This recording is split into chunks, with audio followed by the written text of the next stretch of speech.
नमस्कार मानव जी, राधे राधे। मानव जी, आपने संस्कृत का एक श्लोक लिखा है, उसका भावार्थ लिखा है कि भगवान की भक्ति और सत्संग के बिना विद्वान भी अधोगति को प्राप्त करता है। और दूसरी तरफ शास्त्र में ऐसा भी कहा गया है कि ज्ञान के बिना युक्ति नहीं।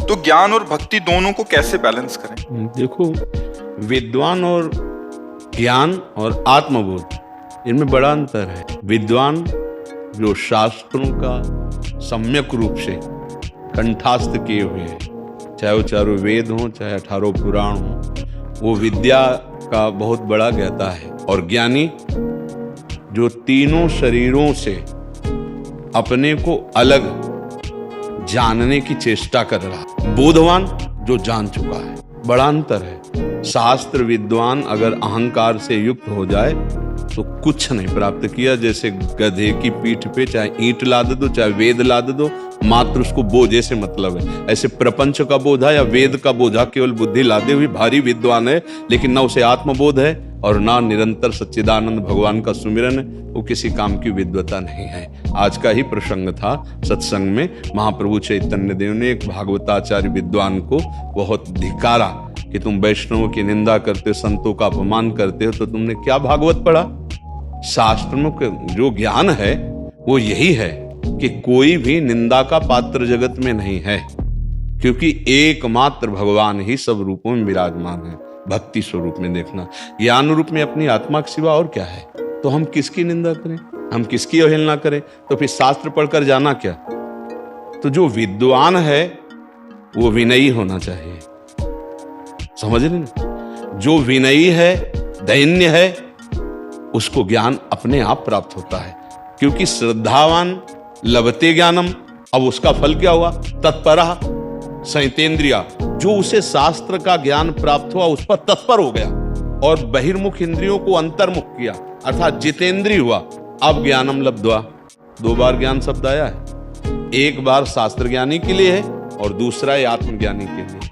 अब ज्ञानम लब्ध्वा पराम शांति मचरेणाधिगच्छति। आप समझ पा रहे हैं? मोक्ष पदवी कहीं कोई प्रकट नहीं करनी, वो है। मुक्त था, मुक्त है, मुक्त रहेगा।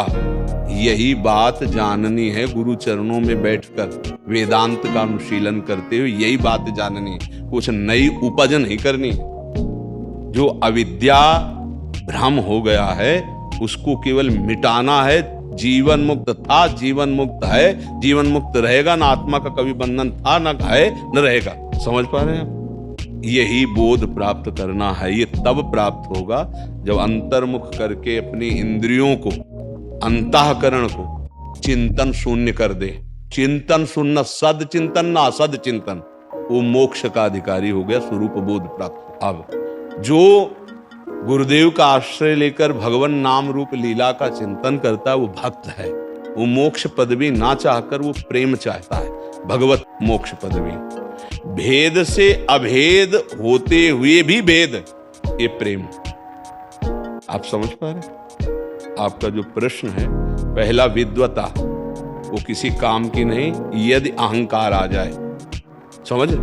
विनय और श्रद्धा, तो तत्परः संयतेन्द्रिया, ज्ञानम लब्ध्वा परम शांति। अब मोक्ष। भक्त क्या ज्ञानी होता है क्या? है प्रेमी। तो भक्त में सब कुछ ज्ञान होता है, आत्मबोध भी होता है। ये न समझना कि देहाभिमानी होता है, ऐसा नहीं है। देह भाव रहित दोनों स्थितियां होती है। एक ब्रह्मबोध संपन्न महापुरुष की, प्रेमी महापुरुष की।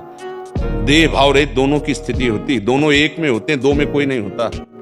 ज्ञानी मैं में होता है, भक्त तू में होता है, और मैं तुम्हें मायावी होता है, भ्रमित होता है। मैं तुम्हें भ्रमित होता है। ज्ञानी सिर्फ मैं में स्थित रहता है, तू की सत्ता ही नहीं है। और भक्त सिर्फ तू में स्थित होता है, मैं की सत्ता ही नहीं। पक्का समझना, जब तक ये स्थिति नहीं है तब तक मैं और तू है, जब तक मैं और तू है तब तक माया है। चाहे जितना ज्ञान बघार ले, स्थिति नहीं है। ये बात समझनी है। कोई भी ज्ञान ऐसा नहीं है जो सत्य से जुड़ने पर आ न जाए, चाहे सविशेष ब्रह्म या निर्विशेष ब्रह्म, चाहे साकार उपासना चाहे निराकार उपासना। खाली हमको संसार का चिंतन छोड़ना, बस खास बात यह है। स्वरूप ज्यों का त्यों था, है, रहेगा। उसमें कोई परिवर्तन नहीं होता। संसार का चिंतन छूटे, चाहे योग से कर लो, चित्तवृत्ति का निरोध करके परमात्मा में, चाहे कर्म योग से कर लो, चाहे सांख्य योग से कर लो, चाहे भक्ति योग से कर लो, बात एक ही है, घाट एक ही नहाना, वो सच्चिदानंद रस में डूबना है, बस इतना अंतर है। कोई संशय इस पे आपको? गुरुदेव, जैसे कल आपके परसों आपके सत्संग में सुना था कि कृष्ण जी जो भी करते हैं, तो गोवर्धन की मैं परिक्रमा दे रहा था, उसके बाद कृष्ण कुंड के पास पहुंचे तो मेरा पैर फिसल के आधा शरीर कुंड में चला गया था, तो दूसरे तो उन्होंने पकड़ लिया, हाथ अंदर नहीं जाने था। तो इसका मतलब कोई गलती हुई थी क्या? नहीं, कोई घटना घटनी थी, भगवान ने बचा लिया आपको। एक घटना जैसे जो मृत्यु जनित होनी थी वो इतने में बचा लिया।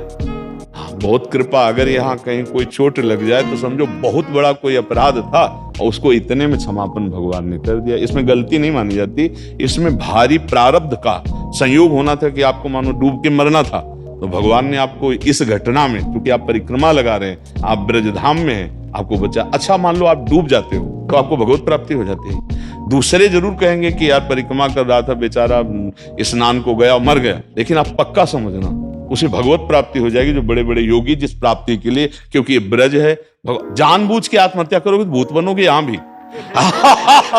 आग भैया बाबा ने कह दिया तो बोले वो ऐसे ही उबे है संसार से, नहीं भूत बनोगे। हाँ, ये स्वाभाविक घटना की बात कर रहे हैं कि अगर ऐसा कभी मान लो ऐसा, अब वो समझ में तभी आएगा जब हम किसी सत्य वस्तु को अपनाएं, सत्य वस्तु को जाने, नहीं तो लगेगा कि अब समय ज्यादा नहीं। से दो मित्र थे, एक मित्र गलत मार्ग में चला गया, एक अच्छे मार्ग में, रोज गंगा नहाना, नाम जप करना, ऐसा।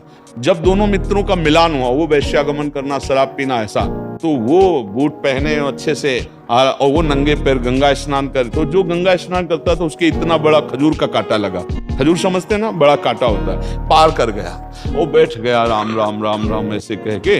वो जब निकला तो कहा, देखा कहते थे कि ये सब नाटक है, क्या मिला तुझे? और देख मैं बहुत मौज मस्ती से चल रहा हूं। और आगे चला तो एक धूल में, ऐसे ऊंची धूल थी, ऐसे लात लगा तो उसमें देखा हीरा। लौट के आया, देख बोल तेरे कांटा लगा, मुझे थैली मिली हीरे की।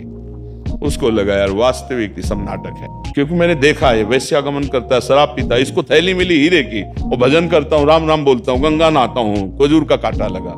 तो जब किसी भक्त को संशय होता तो भगवान किसी न किसी रूप में आके संशय निवारण करते हैं। तो एक वृद्ध के रूप में भगवान आया, बोले अरे बेटा कांटा लग गया क्या? भगवान की बड़ी कृपा आपके ऊपर है। बोले आप कैसे कह सकते हैं भगवान की कृपा? ये कृपा है, कृपा तो उसके ऊपर है। देखो ना, वो हमारा मित्र जो गया तो उनका बेटा, तुम्हें दोनों की बात याद नहीं, तुम्हें पता नहीं, इसने पूर्व जन्म में सुकृत किए हैं और पाप कर रहा है। ये आजीवन चक्रवर्ती सम्राट के पद का भोग करता, न बैठता तो भी वैभव होता। इसके पाप कर्म से सारे पुण्य क्षीण होते चले गए। अब ये जितनी असरफी और इसको मिली है, ये जहां इनको भोग लेगा, इसका पुण्य खत्म होगा, इसकी दुर्गति शुरू हो जाएगी। और तुमने जो पाप किए हैं सब गंगा स्नान से नष्ट हो गए। तुमको इसी क्षण सूली की सजा राजा के यहां मिलनी थी, तो खजूर के कांटे से निपट गई। भगवान के गंगा स्नान का फल हुआ सूली की सजा, खजूर के कांटे, और उसको राजपद का सुख मिलना था, सारे पुण्य नष्ट हो गए, बस ये थैली भर रह गई है। इसका जहां प्रयोग करेगा तो उसके सारे पुण्य खत्म हुए, फिर इसके ऊपर पाप का, तो उन्होंने बचा लिया नहीं, तुम्हारी भक्ति में ही निष्ठा खत्म हो गई। तो ये घटनाओं का अगर ज्ञान ना हो तो फिर अंदर से अश्रद्धा हो जाएगी। तो श्रद्धा अगर हमारी टूट जाए तो फिर हमारी भक्ति में बाधा पड़ती है। नहीं तो आप सच्ची मानिए, पैर फिसलना या चोट लगना या किसी भी तरह की हानि होना, बहुत बड़ी हानि को भगवान ने छोटे में कर दिया, क्योंकि भगवान तो सर्वज्ञ है ना। अब गिरिराज जी की परिक्रमा लगा रहे, वहां पाप कौन हो सकेगा? पाप थोड़ी कुछ बना, हमारे पाप का नाश किया गया। ये बात समझ रहे हैं? तीसरा सवाल गौरदास जी दार्जिलिंग से। श्री हरिवंश महाराज जी, दंडवत प्रणाम। महाराज जी, कैसे हरि नाम में रुचि आएगी? पहली बात तो है कि हरिनाम में रुचि प्राप्त करने के लिए हरिनाम जापक किसी महापुरुष का आश्रय लिया जाता है। भजन न होई संग बिनु, भजन बिना नहीं प्रेम। साधन को हरि भजन है, कै सत्संग सहाय। यदि हमें नाम जापक साधु का संग मिल जाए, उसकी शरणागति मिल जाए और हम उसके आदेशानुसार चले, तो अविघ्न नाम हृदय में चलने लगेगा। जो मल विक्षेप आवरण है बार बार विषयों का चिंतन होना, बार बार विषयों का आकर्षण होना भारी विक्षेप है नाम जापक में। मैं नाम जप कर रहा हूं, मैं बड़ा सतोगुणी हूं, मैं जितेंद्रिय हूं, ये अहंकार आवरण है। और पूर्व पाप से जो वासनाएं हो मल है, ये अनर्थ ऐसा बैठा हुआ है कि हमारे नाम में रुचि होने ही नहीं देता। तो साधु संग का मतलब है उनकी आज्ञा का पालन करना। जितनी संख्या बताई गई, जो दिनचर्या बताई गई, जो पाठ बताया गया, जो सेवा बताई गई, जो भावना बताई गई, यदि हम उसमें चित्त जोड़ें तो इसे अभ्यास कहते हैं। अभ्यास योग युक्तेन चेतसा नान्यगामिना। हमारा ऐसा अभ्यास बन जाए कि चित्त कहीं और जाए ही ना। तो ये अभ्यास के लिए रखा गया कि कभी हम श्री कृष्ण कथा सुन रहे हैं, कभी श्री कृष्ण कथा कह रहे हैं, कभी हम ठाकुर सेवा कर रहे हैं, कभी हम नाम कीर्तन कर रहे हैं, कभी नाम जप कर रहे हैं, कभी हम संत संग कर रहे हैं, कभी हम संत सेवा। तो इस अभ्यास से विक्षेप मल आवरण इनकी निवृत्ति हो जाती है। जहां विक्षेप हटा, मल हटा, अनर्थों की निवृत्ति हुई, नाम में अपने आप स्वाद आने लगता है। पहले महत्व बुद्धि हो जाए कि नाम से बढ़कर के कोई साधन नहीं, कोई वस्तु नहीं। देखो हम लोग कितना नाम को छोटा समझते हैं। अच्छा भोजन मिल गया, नाम छूट गया, तो भोजन बड़ा हुआ, नाम छूट गया ना। कोई मित्र मिला, बात कर रहे हैं तो नाम छूट गया, वो मित्र से बात, तो मित्र बड़ा हो गया ना।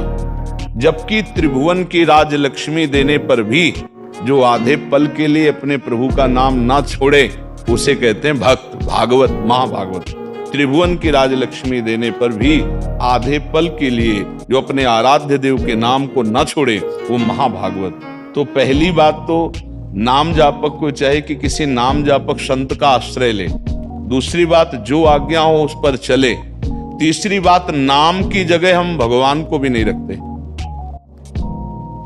आप समझो, नाम हमको इतना गुरु प्रदत्त प्रिय होना चाहिए कि भगवान आ जाए, श्री कृष्ण चंद्र जी को कह दे नाम छोड़ो, हम तो आ ही गए, तो हम ये कह देंगे कि महाराज आप रुको या जाओ, पर हम नाम नहीं छोड़ सकते, क्योंकि गुरु ने जो नाम दिया उसी के बल से आप आए हैं। अब हम नाम नहीं छोड़, तो वो कभी आपको छोड़ नहीं सकते। जो नाम है वही कृष्ण है, जो कृष्ण है वही नाम है। ऐसा अभेद होते हुए भी नाम गुरु प्रदत्त जो इतना महिमाशाली कि भगवान को भी उस नाम के, यद्यपि अभेद है, यद्यपि उन्हीं की प्राप्ति है, पर वही आके कह दे नाम छोड़ दो, मैं तो मिल गया, तो उपासक नाम नहीं छोड़ेगा। ऐसा जिसको नाम प्रिय है तो भगवान उसके संग डोलते हैं, भगवान उसके साथ रहते हैं। जहां मेरा भक्त चरण रखे वहां रखूं मैं हाथ, पीछे पीछे मैं फिरूं कभी न छाड़ू साथ। क्योंकि नाम है तो नाम ही साथ है। नाम नामी अभेद होते हुए भी नाम हमारे लिए इतना महत्वपूर्ण हो जाए। अभी तो बहुत ही छोटी जगह नाम को विराजमान की है। छोटे से भोग हमें घंटों नाम भुलवा देते हैं। छोटी सी बातें, छोटी सी घटना, दुख सुख की बातें हमें नाम का विस्मरण करें। तो पहले हम गुरुदेव की आज्ञा के अनुसार नाम जबरदस्ती जप करें, और ये ध्यान रखें कि नाम से बढ़कर कोई वस्तु नहीं, फिर समान की क्या बात है। तो अब हमारे पास कोई मित्र आया है, संत आए हैं, कोई कार्य है या खान पान कर रहे हैं, या हम किसी, तो हमको उस समय बहुत सावधान रहना, नाम न छूटने पावे। बात भी करनी तो पहले कृष्ण बोले, फिर नाम, फिर बात की, फिर बीच में कृष्ण बोले, फिर बात की, और वो भी भागवतिक, और अंत में बोले कृष्ण, फिर हमारी बात पूरी कृष्णमय हो गई। ऐसे सुबह से लेके रात्रि तक हमको रोज दिनचर्या नापनी है कि किस समय नाम भूले, क्यों भूले, किसके संग से भूले, कोई विषय, कोई व्यक्ति, कोई वृत्ति। ऐसे जांच करने वाले उपासक के हृदय में फिर जब नाम का महत्व जागृत हो जाता है, तो नाम भगवान फिर उसके हृदय से जाते नहीं, हर समय स्फुरित होते रहते हैं। बात समझ आ रही?